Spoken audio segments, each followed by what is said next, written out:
Women get older and men get older, dignified or character. What are you supposed to just die when you're 40? In the high-octane world of pop music, stardom often glows brightly but briefly. One day you're an icon, the next a has-been.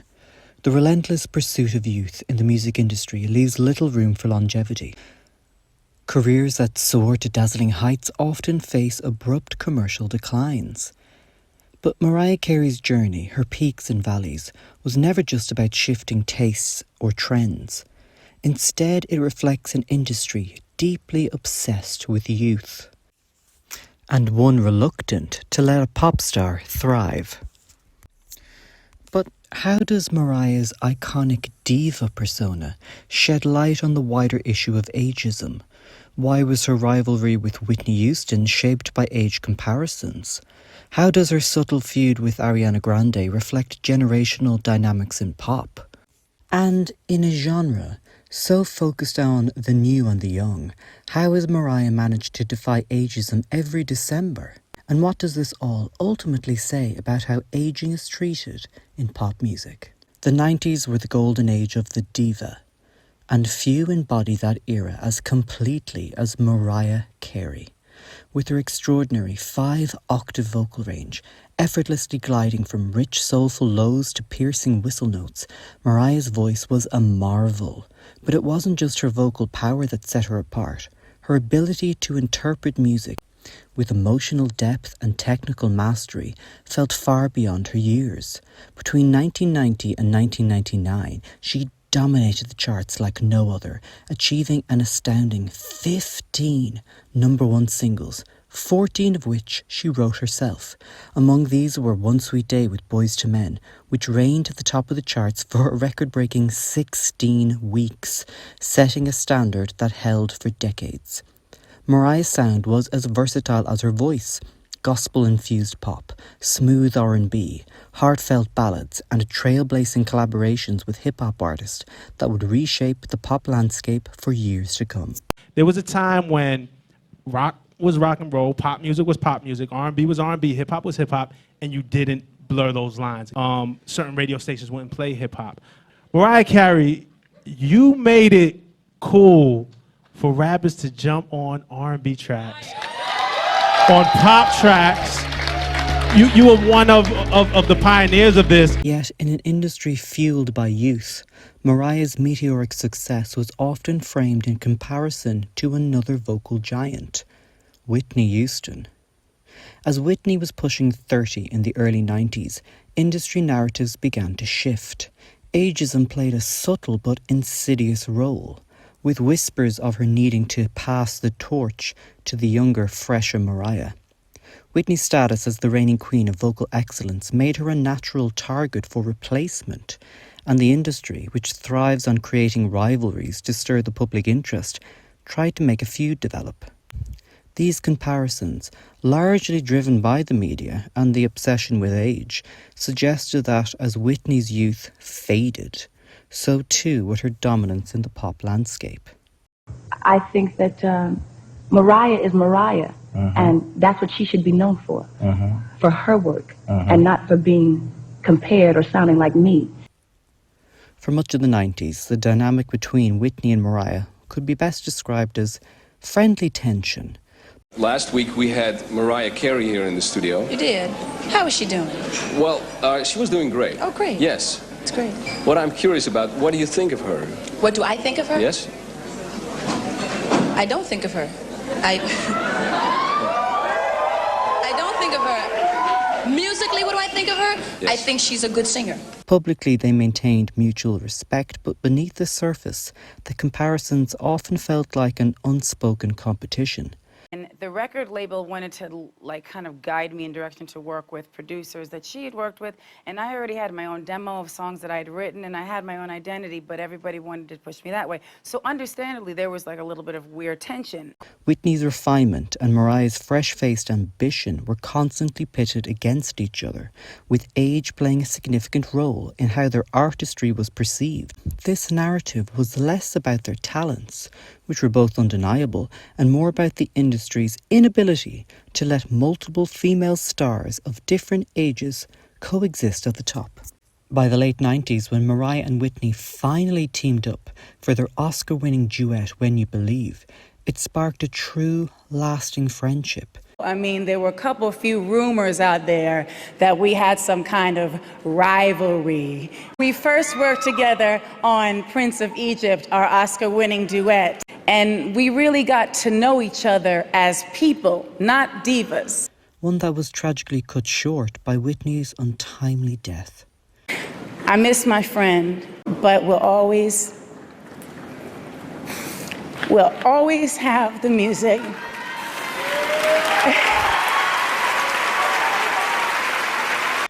And it got me thinking, how many potential musical partnerships were crushed by the media's obsession to pit people against each other?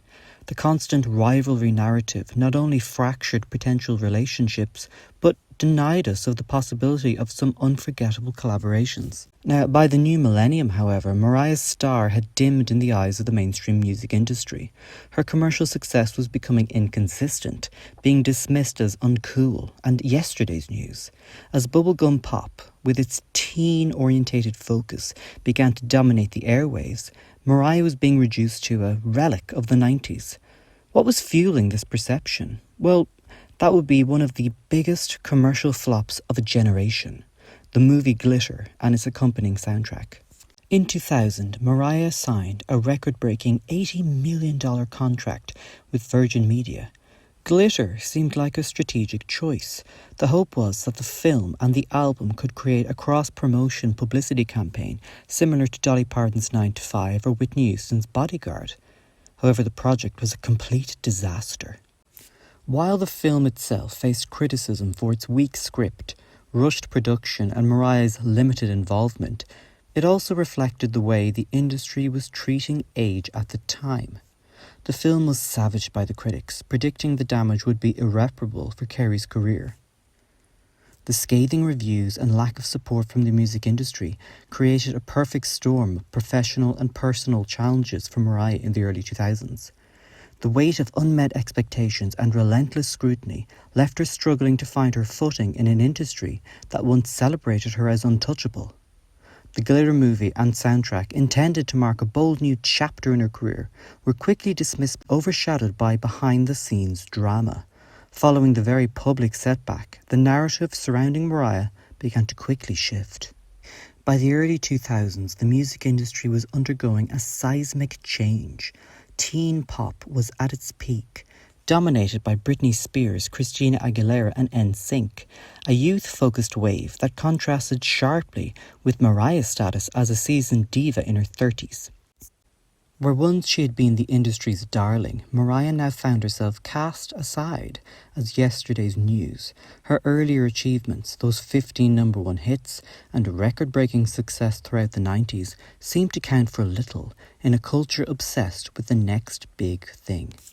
As Glitter underperformed, Mariah's career became emblematic of the industry's appetite for building pop stars just to tear them down, particularly when they no longer fit its narrow mould of relevance. The narrative surrounding Glitter wasn't just about the film's shortcomings or its chaotic production. It was a glaring example of how the industry uses ageism to undermine artists. At just 31, Mariah was no longer the fresh-faced ingenue she had been a decade earlier. The same media and industry insiders who once hailed her as a genius were now quick to label her as a problematic, chaotic, crazy fading star, eager to pass the torch to a new, younger, more marketable talent. Adding to the pressure were competing forces within the industry itself. The drama behind Glitter wasn't limited to critical reviews or audience reception, no. Mariah faced challenges from within the industry itself, including her ex-husband Tommy Mottola, the head of her former label, who allegedly worked behind the scenes to sabotage her success. A prime example was the infamous sample battle over Glitter's lead single Loverboy. A planned sample of Yellow Magic Orchestra's Firecracker was reportedly intercepted by Mottola, who handed it to Jennifer Lopez first for her hit I'm Real, which forced Mariah and her team to rework Loverboy with a different sample, further derailing the project's momentum.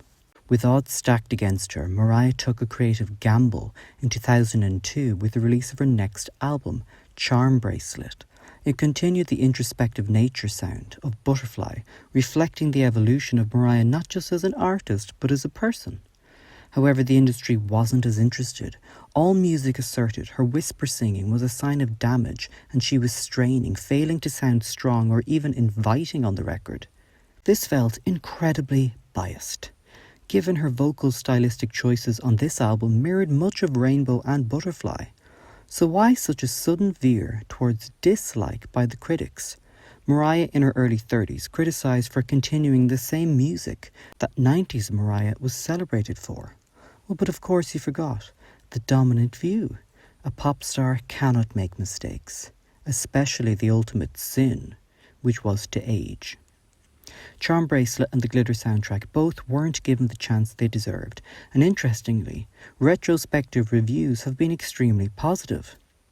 Now, Charm Bracelet did resonate with loyal fans and eventually went platinum, but none of the singles made it to the top 10, let alone the number 1 spot on the Hot 100. Yet it offered a glimpse of an artist refusing to be silenced, even as the industry continued to underestimate her. But Mariah's career isn't your typical showbiz story. Her 2005 comeback with the emancipation of Mimi shattered expectations. Bolstered by the chart-topping We Belong Together, she reclaimed her position as a dominant force in pop. The album defined a generation of R&B, and We Belong Together would be declared Record of the Decade by Billboard and scoop multiple Grammys. The album wasn't just a commercial triumph, it was a cultural moment, proving that Mariah's artistry was far from diminished. Her public persona during this period, playful, glamorous and unapologetically diva-esque, became a key part of her resurgence. Now, critics sometimes dismissed it as over the top, but Mariah, I believe, used it as a shield. By leaning into this diva caricature, she controlled the narrative, poking fun at the industry's superficiality while sidestepping its attempts to sideline her. In many ways, she was not just in on the joke, she was peeling back layers to deconstruct it. Her refusal to discuss her age, a recurring theme in interviews. Well, this wasn't just merely vanity. It was a quiet act of defiance against an industry that uses age as a weapon to diminish artists in the entertainment world. Mariah continued to see major success. Touch My Body bested the record set by Elvis as the solo artist with the most number ones, and albums like E=MC² and Memoir sold well. However, as Mariah entered her mid-40s, an age-old problem once again began to rear its head: ageism. When Ariana Grande broke away from acting to concentrate on music, reviews were overwhelmingly positive. Here was a woman who seemed to provide an antidote to a vacuous period in pop, where singing took a backseat. Her cover of Mariah Carey's iconic hit Emotions gained viral attention. Comparisons quickly occurred between Grande's debut and the mid-90s Daydream era of Mariah Carey. And I think these comparisons were not only justified, but unfortunately a weakness in the creative armour of Grande, or at least the executives pulling the strings. Now let's break it down. When we look at Ariana's debut, the line between inspiration and imitation become blurred. Now, I don't think it's fair to hate on Ariana for saturating her debut with so many Mariah-isms. More than likely, this was the result of a persuasive label that wielded influence over a new budding singer who had little power but a big dream. And let's not forget, Mariah was pressured into working with the same producers as Whitney to mirror her success in 1990.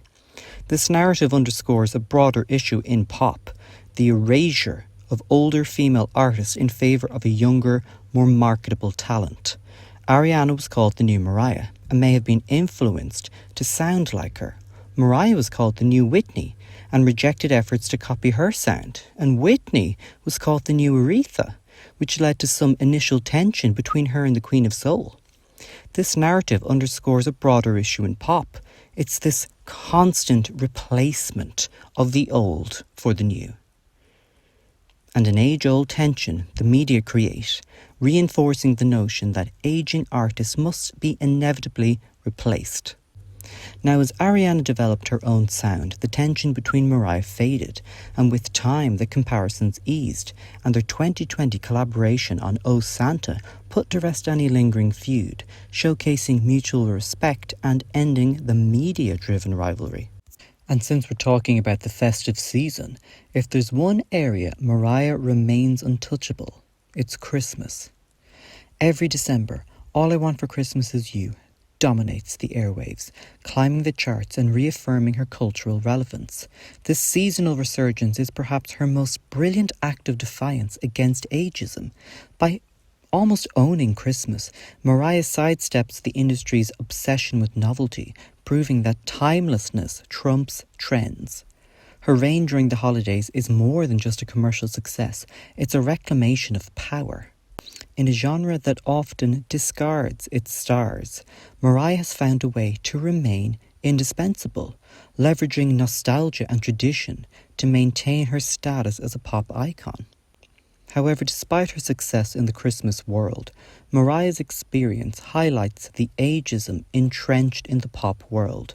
Though she found creative triumphs in Christmas specials and holiday songs, the doors to the pop charts remained closed to her for most of the year, largely due to the music world's unwillingness to embrace older acts. Which is why I would recommend everyone to listen to Mariah's last album of original material, Caution, that didn't get the commercial love it deserved simply because she was on the wrong side of 40.